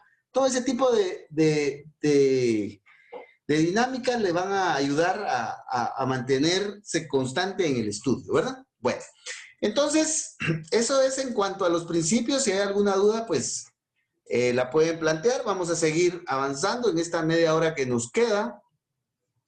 Y vamos a pasar a un tema que es fundamental, que es el de los elementos personales en el derecho de trabajo, elementos personales. Bueno, en el derecho penal, pues tenemos dos protagonistas, ¿verdad? El sujeto activo, quien es el que comete el delito, y el sujeto pasivo, que es el titular del derecho que se ve afectado con la comisión del delito. En términos procesales, el sindicado y la víctima, ¿verdad? Bueno, en derecho administrativo tenemos al administrador, que es el Estado, que actúa a través de sus funcionarios y empleados públicos, que son sus trabajadores, y los administrados, que somos nosotros, ¿verdad? El pueblo. En derecho procesal penal tenemos ahí varios protagonistas. Tenemos al juez, al Ministerio Público, al sindicado, al defensor, a la víctima. Puede ser convertida en querellante adhesivo. Tiene sus protagonistas. Y en el derecho de trabajo, ¿quiénes son los protagonistas? Entonces, en el derecho de trabajo tenemos dos protagonistas muy claros. Y a la par de estos dos protagonistas, pues aparecen, hay otros actores complementarios, ¿verdad? Pero no de la misma categoría o de la misma identidad. Y esos dos protagonistas, pues todos los conocemos, son el patrono y el trabajador, ¿verdad? El patrono y el trabajador. Amigos y rivales, ¿verdad? Amigos y rivales. Porque ahí andan en los convivios alegres, pero también se pelean ahí en el centro de trabajo, ¿verdad? Pero así es, ¿verdad? Así es. Bueno, entonces, debemos de identificar a estos dos protagonistas del derecho de trabajo que son los elementos personales o los elementos subjetivos del derecho de trabajo. Técnicamente hablando, el examinador le puede preguntar, dígame cuáles son los elementos personales del derecho de trabajo más importantes, patrono y trabajador. Dígame cuáles son los elementos subjetivos esenciales en el derecho de trabajo, el patrono y el trabajador. Entonces, la pregunta puede venir formulada técnicamente desde estas dos variantes, ¿verdad? Entonces, debemos de poner mucha atención a lo que nos está preguntando el examinador. Bueno, vamos, ya es la última media hora, ya vamos a finalizar. Tenemos que animarnos, tenemos que animarnos. El patrono, así le llama el Código de Trabajo, patrono, patrono, patrono, patrono. La Constitución, ¿cómo le llama la Constitución? Empleador, empleador, empleador. Bueno, ¿y cuál es el cambio? ¿Por qué la palabrita? Bueno, habría que hacer una investigación del significado y también habría que hacer una investigación de por qué se dio ese cambio en la denominación, ¿verdad? Esto ameritaría una investigación bibliográfica de un capítulo o de un punto de una tesis, ¿verdad? Pero pues tratando de no perder mucho tiempo ahí, sino que de crear algún concepto convincente, pues seguramente el concepto patrono pues tiene una carga muy colonial, ¿verdad? En cambio, empleador pues es un poquito menos duro, más respetuoso del trabajador y como que el término es un poquito más democrático, ¿verdad? No es tan fuerte de contenido como el patrón. Pero al final son dos palabras que significan el mismo concepto, que patrono le llama el Código de Trabajo y empleador la Constitución Política, ¿verdad? Al final son los mismos, ¿verdad? En cambio al trabajador sí le llama trabajador, o sea, no hay para dónde, ¿verdad? Solo trabajador. Entonces, por favor, identifiquemos los nombres para también poder tener riqueza de vocabulario, ¿verdad? De vocabulario. Yo me recuerdo que me evalué en una maestría, en la maestría en criminología, y mis examinadores eran unos profesores cubanos, una maestría que vino aquí a Cobán y que aprovechamos. Y yo me evalué, pero los profesores muy exigentes, ¿verdad? Ustedes estaban a otro nivel, dirían por ahí. Y lo que concretamente me dijeron, mire, Lick, usted pues como que no muy sabe, pero mire, su vocabulario es bastante fluido. Usted como que da clases, ¿verdad? Pues yo un poquito les dije, pero mire, el vocabulario está bien. Ha aprobado, pues, aunque sea con lo mínimo, pero aprobado. El vocabulario creo que me salvó mucho de ese examen, ¿verdad? Entonces, pues por la práctica de estar estudiando aquí con ustedes y como hablo mucho, entonces seguramente pues tal vez he desarrollado algún tipo de habilidad mínima, ¿verdad? Entonces, por favor, ustedes si en el examen deben de tratar de utilizar muchas palabras, de que el examinador se dé cuenta de que estudió, de que tiene diversidad de recursos para convencerlo, ¿verdad? Entonces, veamos, por favor, que al trabajador sí únicamente le llama trabajador. El Código de Trabajo, esto sí es fundamental, define qué es el patrono y define qué es el trabajador. Entonces ahí no nos perdemos. Por eso les dije de que yo prefiero que usted le ponga mucha atención al Código de Trabajo porque ahí va a encontrar definiciones, clasificaciones. Es un código en ese sentido muy ordenado, muy bueno, muy benevolente. Pero también tiene su ladito malo que pues está muy enredadito a veces en algunos temas con los cuales debemos de tener cuidado. Pero el Código de Trabajo sí tiene estas definiciones y por eso yo le dije de que mejor póngale atención al código Y solo si es necesario, entonces ya consulta un texto, ¿verdad? Solo si es necesario. Pero el Código de Trabajo nos define qué es el patrono y qué es el trabajador. Debemos de ver esto. Mire, esto lo vamos a dedicar unas cuantas sesiones porque esto sí es importante, ¿ya? Si usted no tiene claro esto, no va a hacer nada adelante, ya en los otros temas que debemos de estudiar. Esto lo debe de tener clarísimo, ¿ya? Con lo que debemos de tener cuidado es en la forma en la que se pueden dar las manifestaciones del patrono. Por ejemplo, el patrono puede ser un patrono particular o puede ser un patrono público. Un patrono particular puede ser cualquiera de nosotros, ¿verdad? En el plano del derecho privado. Y puede ser un patrono individual, es decir, una persona individual, o bien una persona jurídica o de derecho colectivo. Por ejemplo, el patrono podría ser organizado. Vamos a ver, yo creo que me perdí aquí un poquito, pero mira, vamos a ver. El patrono o empleador puede ser un patrono particular, es decir, que no sea el Estado o sus instituciones, o bien puede ser el Estado o cualquiera de sus instituciones. Entonces aquí tenemos esta primera clasificación. Bueno, me estaba perdiendo aquí en mis ideas. Patrono público, el Estado y sus instituciones. Patrono particular o privado, que no sea el Estado o sus instituciones, es decir, los particulares, nosotros, ¿verdad? Pero este patrono particular puede ser un patrono organizado o puede ser representado en lo individual, es decir, solito. Y ese patrono particular individual puede ser una persona individual, es decir, cualquiera de nosotros, o bien puede ser una persona jurídica, como por ejemplo una sociedad anónima, o una fundación, o una asociación, ¿ya? Pero también el patrono puede aparecer organizado en sindicato. El patrono puede organizarse en sindicato. Entonces, por favor, lo que debemos nosotros de tener claro en relación al patrono no solo es su concepto, sino que también debemos de tener claras las formas en las que puede aparecer, ¿ya? En el derecho de trabajo, y nosotros lo debemos de identificar.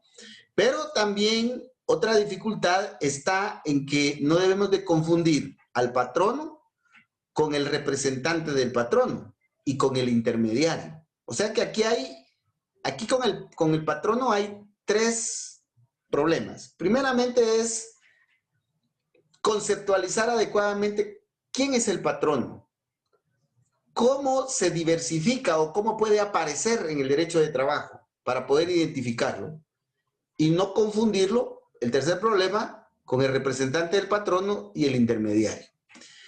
Entonces, cuando decimos no confundirlo con el intermediario, pues damos a entender que el intermediario es otro, que no es patrono, y eso es cierto. Pero aquí sucede un fenómeno. El intermediario puede convertirse en patrono. Entonces, ¿qué condiciones jurídicas se deben dar para que el intermediario, que no era patrono, ahora se convierta en patrono? Bueno, entonces esos son los cuidados que debemos nosotros tener de comprensión y posteriormente de explicación al examinador, ¿verdad? En relación al trabajador, pues también al trabajador lo define el Código de Trabajo, pero también el trabajador puede aparecer en diferentes manifestaciones en el derecho de trabajo. Puede ser que sea un trabajador público, es decir, el trabajador que fue contratado por el Estado o por sus instituciones. Y el trabajador particular o privado que no trabaja para el Estado o sus instituciones. El trabajador particular o privado puede manifestarse en lo individual, es decir, solito, como una golondrina, solito, ¿verdad? O como un leño, solito, queriendo armar una gran fogata. El trabajador en lo individual, persona individual. Pero el trabajador también se puede asociar y puede formar sindicatos. Entonces el trabajador en lo colectivo puede organizarse en dos figuras, en sindicato o en comité ad hoc. Entonces, con el trabajador, uno qué es el trabajador, o quién es el trabajador, perdón, y cómo puede aparecer el trabajador en el derecho de trabajo, defendiendo sus derechos. Entonces, eso es lo que nos debe de preocupar en esta parte de los elementos personales. Antes de entrar a los últimos detalles de la sesión de hoy, porque ya vamos finalizando, y hoy es viernes, y el cuerpo lo sabe, ¿verdad? Usted, el cuerpo ya sabe, ya está programado, el cuerpo no se le engaña, ni por más que nos metamos a nuestra cabeza aquí, no se puede, no se puede, no se puede engañar al cuerpo. El cuerpo ya sabe que tiene que estudiar, viernes es de derecho de trabajo, ¿ya? Entonces, ya lo sabe, entonces ya está programado, entonces debemos de estudiar, ¿verdad? Estos 6 meses, los viernes, son para estudiar, y lo vamos a hacer con mucha alegría, ¿verdad? Entonces, por favor, antes de... Bueno, si tenía otros planes, yo creo que sí los tiene que cancelar, ¿verdad? Si no, me invita. Bueno, entonces veamos, por favor, de que vamos a identificar que cuando el patrono es público, aquí, identifiquémoslo acá. El problema de un esquema cuando está muy cargado es que a veces no se entiende, ¿verdad? Pero hay que analizarlo, ¿verdad? Aquí tenemos al patrono público, que es el Estado o sus instituciones. Y aquí tenemos al trabajador público, que es trabajador del Estado o sus instituciones. Entonces, cuando estamos en una relación de trabajo entre el Estado y sus empleados públicos, entonces, aquí esta relación de trabajo es especial, ¿verdad? Esta relación de trabajo es especial, porque esta relación de trabajo es a la que se le llama servicio civil. Servicio civil. ¿O cómo le llama el derecho administrativo? Servicio civil o relación funcional. Entonces, por favor, si usted tiene claro el tema en derecho administrativo o en derecho de trabajo, mata 2 pájaros de un tiro, ¿ya? Entonces ya no tiene que estudiar en los 2 cursos, sino que solo lo estudia una vez y punto. Ya solo lo adapta a cualquiera de los 2 cursos dependiendo la necesidad que haya, ¿verdad? Pero es exactamente lo mismo, ¿ya? Entonces, cuando el patrono es el Estado o sus entidades públicas, ¿verdad? Descentralizadas o autónomas, y sus trabajadores, que son los funcionarios o empleados públicos, entonces esa relación de trabajo es a lo que se le llama técnicamente servicio civil o relación funcional. Entonces, esto no lo vamos a ver mucho acá, porque esto es materia de derecho administrativo. Lo que vamos a analizar básicamente en el derecho de trabajo es la relación entre el patrono particular que le estoy poniendo aquí con naranja, y el trabajador particular. Entonces, esta relación es la que se regula por el derecho de trabajo y por el código de trabajo. Entonces, esto es lo que más vamos a estudiar por acá. El servicio civil o la relación funcional lo vamos a dejar un rato ahí por un lado, ¿verdad? Entonces, por favor, esto es lo que debe de identificar. Mire, identifíquelo de una vez y esto le va a servir bastante. Bueno, le voy a poner un ejemplo. Llega una persona ahí a su oficina y su secretaria le dice, licenciado, fíjese que lo busca, pues una persona dice que viene a hacerle una consulta, ¿verdad? Profesional. Usted pasa a la persona, la saluda, etcétera, ¿verdad?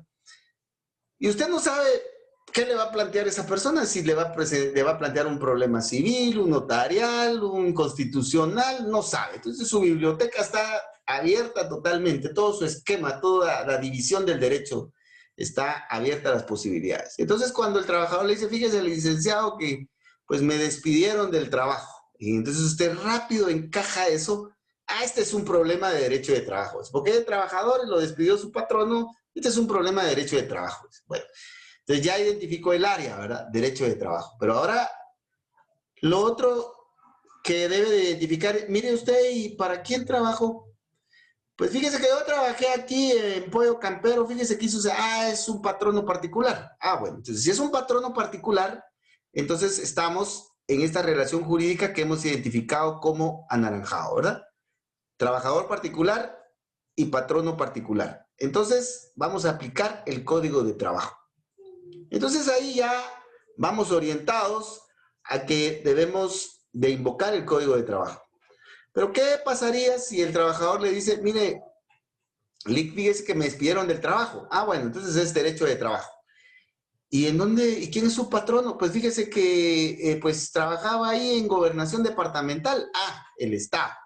Bueno, entonces ahí vamos a aplicar la relación funcional o el servicio civil, la ley del servicio civil. Entonces, esto nos orienta bastante en principio de qué legislación vamos a aplicar, si el derecho de trabajo puro para particulares o el derecho de trabajo en su variante de servicio civil para el Estado y sus trabajadores. Aunque esto tiene, como vamos a ver más adelantito, sus variantes. Pero esa es la primera idea que nosotros debemos de tener. Entonces usted va orientando a su cliente de acuerdo a las condiciones que él mismo le va a ir dando, ¿verdad? Bueno, entonces, por favor, estamos en este esquema de los elementos personales. Bueno, esto es sumamente importante, lo voy a dejar como introducción, pero usted pues lo sigue repasando despacito ahí en casita, ¿verdad? Ya le dije que le recomiendo que estudie Derecho Penal lunes y martes, Derecho Administrativo miércoles y jueves, Derecho de Trabajo viernes y Derecho Procesal Penal sábado, ¿verdad? ¿Por qué? Porque el derecho penal es muy chicloso y muy profundo. Es como meterse en un pantano y uno se va hasta adentro, ¿verdad? Porque hay demasiado concepto ahí. Y el derecho administrativo es muy extenso, ¿verdad? Es una pelota muy grande que hay que agarrarla bien. Entonces a ellos hay que dedicarles 2 días. Al derecho de trabajo, si le ponemos atención, yo creo que con 1 día es suficiente a la semana, ¿verdad? Y el procesal penal, que es complemento del derecho penal, pues también lo podemos ir llevando 1 día a la semana, ¿verdad? Entonces, primero Dios, con ese plan, usted puede ir avanzando, ¿verdad? He estado muy contento y muy motivado porque, pues, algunos compañeros que a veces no utilizan mucho las redes sociales, pero sí me han mandado mensajes o en ciertos grupos mandan los mensajes en donde pues han estado aprobando sus exámenes y pues yo me siento muy contento de que pues el estudio que han hecho y que el sacrificio que han hecho pues tenga sus frutos porque se lo merecen, ¿verdad? Y también me motiva y me compromete a mejorar, ¿verdad? A tratar de ir buscando las mejores formas de simplificar el estudio, ¿verdad? Y que usted se motive también a estudiar y a dar su aporte a la ciencia jurídica y a la sociedad. Y también, pues, no puedo negar, ¿verdad?, que hay algunos compañeritos que triste me han llamado, mire, dice que no me fue bien, yo le digo, mire, lo que usted sabe y la disciplina de estudio que usted tiene, eso no se lo va a quitar nadie, ¿verdad? No le eche la culpa a los examinadores, a la U, a los amigos, ni a nadie. Son cuestiones de las circunstancias. Usted debe de seguir, ya solo complementar y seguro a la próxima gana. Entonces hay que motivarlos porque así es la vida, ¿verdad? Muchos estuvimos cerca de perder. Yo estuve cerca de perder por derecho procesal penal y penal. El área pública, estuve cerca de perder el área privada por derecho procesal civil, por el juicio oral de división de la cosa común, ¿va? Que no se me olvida. Pero bueno, entonces así es esto, ¿verdad? Pero hay que seguir para adelante. Les cuento que daba el colegiado 33.300 algo, ¿verdad? Entonces, por favor, usted ya vaya viendo qué número le va a tocar el año entrante, ¿verdad? Se tiene que motivar. Bueno, para ir finalizando con estos 5 minutitos que nos quedan, este es el esquema de los sujetos del derecho de trabajo un poco más completo, ¿verdad? Debemos de tener ese tipo de mente, ¿verdad? De esquemas. Ya tenemos un esquema pequeño, le hacemos clic y ¡boom! Aparece un esquema más complejo, ¿verdad? Entonces esa es la mentalidad o los conceptos que debemos de tener. Entonces aquí, por favor, tenemos los sujetos del derecho de trabajo. Y tenemos la primera clasificación, patrono y trabajador. Entonces el patrono puede ser un patrono particular o privado o bien de derecho público, el Estado o sus entidades. Esta división es básica, ¿verdad? Y aquí es en donde usted una de las cuestiones fundamentales que le debe preguntar a su cliente es ¿y quién fue su patrono? Entonces, si le dice que fue una persona privada o particular, pues vamos por esta línea, ¿verdad? Con el Código de Trabajo. Ahora, si le dice, mire, trabajé para el MP, para la Defensa Pública, para el Ministerio de Relaciones Exteriores, entonces ya se va por la ley del servicio civil, por acá, ¿verdad? Bueno, entonces, el patrono puede manifestarse en lo individual, es decir, solito. Pero el patrono puede ser una persona individual, don Juan X, ¿verdad? Pero puede ser una persona jurídica, por ejemplo, una sociedad anónima. Por ejemplo, Pollo Campero, sociedad anónima, contrató a un cocinero. El cocinero es el trabajador, es una persona individual, y Pollo Campero, sociedad anónima, es el patrón, como persona jurídica, ¿verdad? Por ejemplo, la Fundación Mirna Mac, por decir algo, ¿verdad? Se menciona mucho esta fundación, se me ocurre nada más. La Fundación Mirna Mac contrata a una secretaria. Entonces, la secretaria es la trabajadora, persona individual, y la fundación, como persona jurídica, es el patrón, ¿verdad?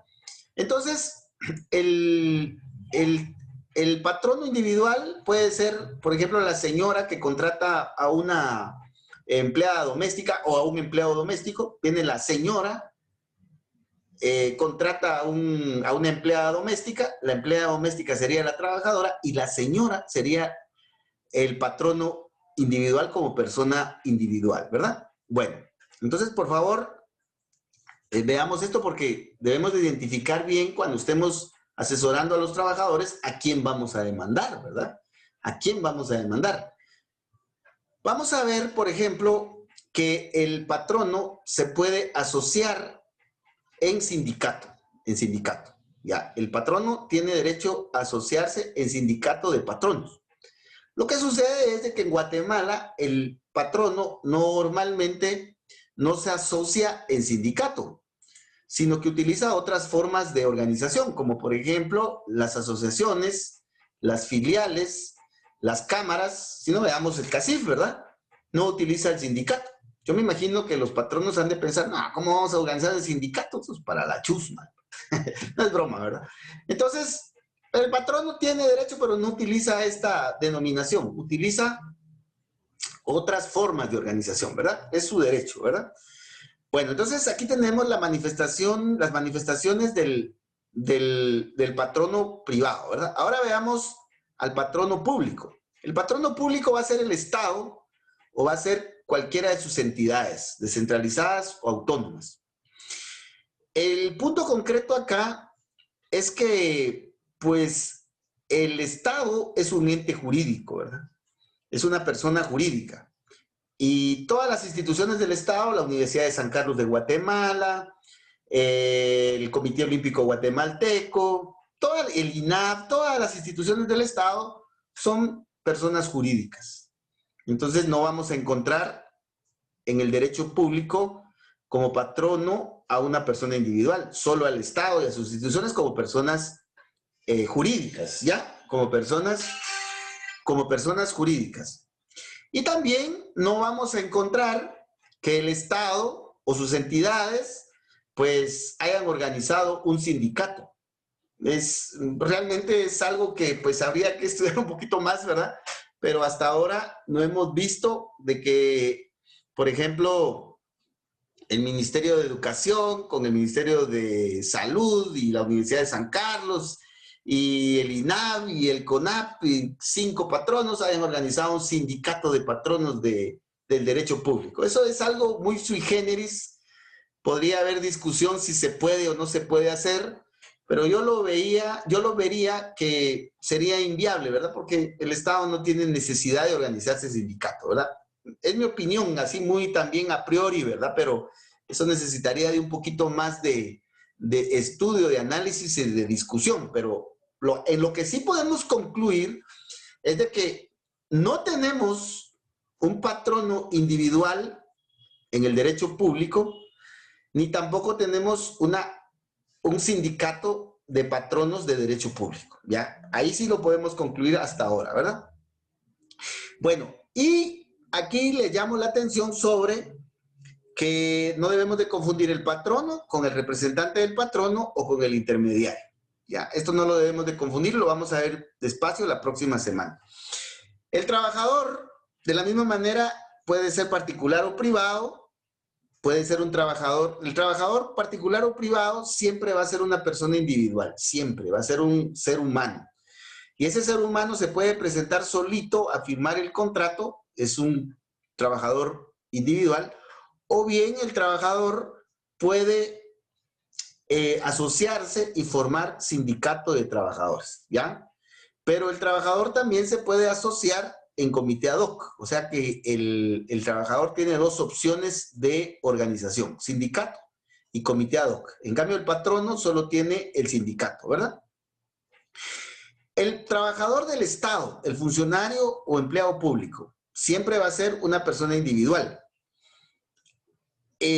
Puede manifestarse en lo individual o bien puede también asociarse, ¿verdad? En un sindicato o en un comité ad hoc. Y tenemos los famosos sindicatos de aquí de Guatemala, del Magisterio Unido, que jamás será vencido, ¿verdad? Ese sindicato es fuerte, muy grande, es el más grande, creo yo, el sindicato de salud, el sindicato de la Universidad de San Carlos, de trabajadores, ¿verdad? Los sindicatos del IX, del Congreso de la República, que son sindicatos de trabajadores muy fuertes. Entonces, vamos a encontrar de que los trabajadores del Estado sí se pueden organizar en sindicato, hay una ley especial, y también vamos a encontrar que estos trabajadores también pueden organizarse en comité ad hoc, ¿verdad? Entonces, por favor, dependiendo mucho de en qué tipo de categoría estemos, así vamos a ir aplicando las leyes según estos cuadritos que tenemos por acá, ¿verdad? Ahora, para finalizar con esta temática, por favor, solo necesito que veamos dos cositas. La primera es que a patrono particular corresponde un trabajador particular. Esto no tiene excepción. Y a patrono de derecho público, aquí está con verde, corresponde un trabajador público. Esto no tiene excepción. No se puede cruzar. No puede ser que haya un patrono particular contratando como trabajador a un empleado público o una institución del Estado contratando a un trabajador particular. No se puede. La relación de los patronos y de los trabajadores solo se pueden dar en estas dos formas, ¿ya?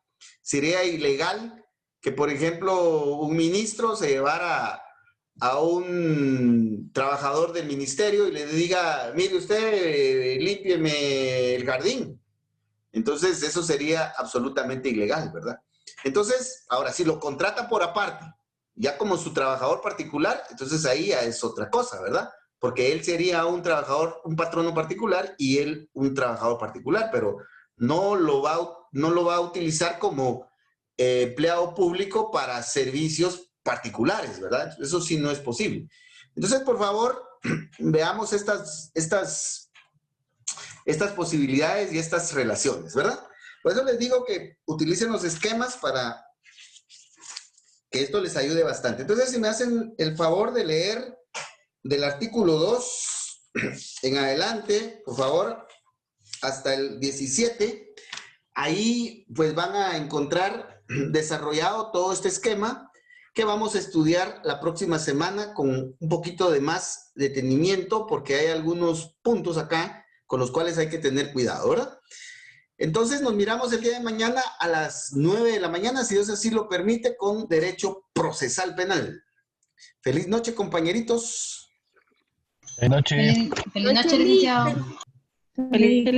Feliz noche, Lick. Igualmente, hoy les mando el video, no tengan pena. Vaya que es Lick.